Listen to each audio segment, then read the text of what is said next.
It is called EQ, or emotional intelligence, and experts argue that it can be more indicative of a job success than better-known measures like IQ, especially in the era of artificial intelligence. Joe, Becky, and I took the test. Here to break down the results is Dr. Stein. He's clinical psychologist and CEO of Multihealth Systems. I had read about you and thought, wow, this could be kind of fascinating. And you sent this out to all of us, and here we are. So tell us about ourselves. All right. Well, and what this all means. All right. Well, emotional intelligence really is three things. Your ability to be aware of your own emotions, be aware of other people's emotions, your ability to manage your own emotions, manage people around you, and your ability to use emotions to get things done, to make decisions, to deal with stress. That's kind of what it is in a nutshell. And you give this test to other companies? Oh, yeah. All across the country? Yeah, around the world. Yeah, sure, absolutely. And when you look, I'm curious, before we even begin, the best leaders that are famed, that we often talk about or may be guests here on this show, do they all score very high on this or no? I wouldn't say all of them, but I would say most of the very successful ones would score high on this. Okay. Tell us, break it down for us. How you did? Who do you want to start with?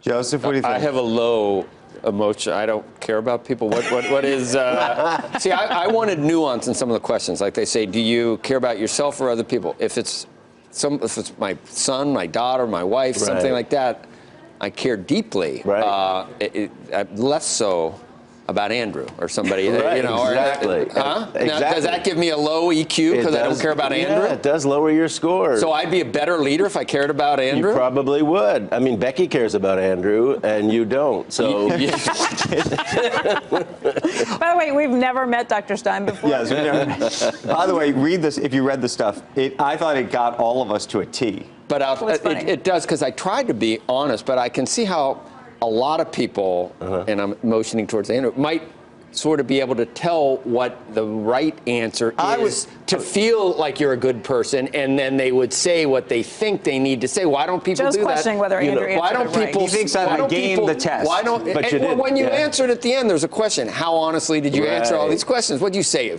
A couple of times? No, I said always. I said either always or often. Oh, you did? Yeah. No, I don't think I said often. Often was like right next to seldom. I don't remember what it was. But what you're missing is that there are other items embedded in there that catch you. Yeah, that catch you if you do try and game the test. Okay. So we do take that into account. So we need to. Let's go through each person. So you can do me. Go ahead. So your strength, your number one strength is assertiveness, as you just showed us now. You tell it like it is. You're not afraid to share your thoughts, feelings, and beliefs. Well, I was thinking about that, and it's good when subjective truth matches with objective truth, and that's me. Yeah. Everything I think is right anyway. So what difference does it matter whether there's no difference between subjective and objective? Well, then we go into reality testing, but we're not going to cover that part of your score.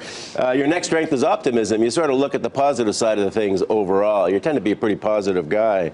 But as you mentioned before, your challenge is empathy. You care about certain people, but you really don't care about other people. And, that's the way you're cold, Doc. Impulse control? I don't really impulse control is another one. I don't really for give you. a crap what you think, but no. Thanks for validation. Yeah, exactly. So, impulse control is another one. That's bullshit! Bullshit. I have great impulse. What about flexibility for him? Flexibility for him. That's your worst. Your lowest is inflexibility. See, so you tend to be a bit of a too. rigid guy. You don't like to change routine. You stay with the same thing over and over. I don't like change either. I thought that could be Really? Yeah, I thought that because like when we go to a new building. Okay, we got to do Becky now. Becky. Well, Becky, you're number one in emotional expression, so we can read you. You're not a poker player, right? No. We can read you. We know where you're coming from in terms of your emotions. And that's great. That is a great thing. Great skill to have. However, my weakness. Oh, you want to do your weakness? Well, Might as well jump right in. I'm not assertive. you're not assertive enough, and that's something you can work on. You can always, benefit that. That'll be good for you to be a little more assertive. You let these guys overwhelm you. Yeah, I've been sitting next to these guys for forever. You would think that I might learn a page or two.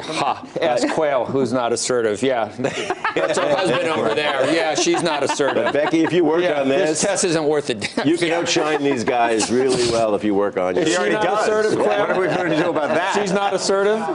You don't even have one pant leg. Okay, so Are we up to me? Yes. You? Go so your for it. number one is what we call self-actualization. You are really engaged in what you do. You really love the work that you're doing That's right true. now. Yeah. That's true. What else? What else? Tell me some more good things. The good things. You want to hear the good things. You're pretty emotionally self-aware. You know exactly what you're feeling and where it's coming from. So that's a good one for you. Empathy. And you're pretty good in empathy. So that's great for a TV host. You can read people and kind of know where they're coming from. Keep going. Keep going. Well, we were going to do your weaknesses Go after. for the. I mean, does his empathy rise to bleeding heart, which I think it in many cases does? Can it?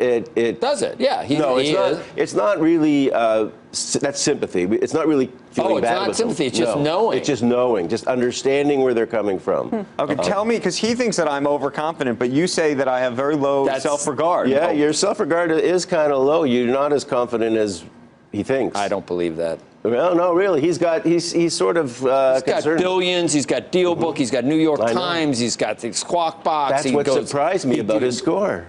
Just sits in for Charlie Rose. That's not true. He's so confident. I think that he's faux humility. But you can't pick up faux humility. I said humility. I said he's got humility. Faux humility. Oh, faux humility. You don't humility. believe it. Faux You don't humility. believe it. He knows he's playing you, Doc. I don't think he is. I think he's driven. He's very driven. That's true. He doesn't think he's reached where To get he really ahead. could be. That's true. Yeah. On other people's backs. Yeah, he's climbing and it doesn't matter.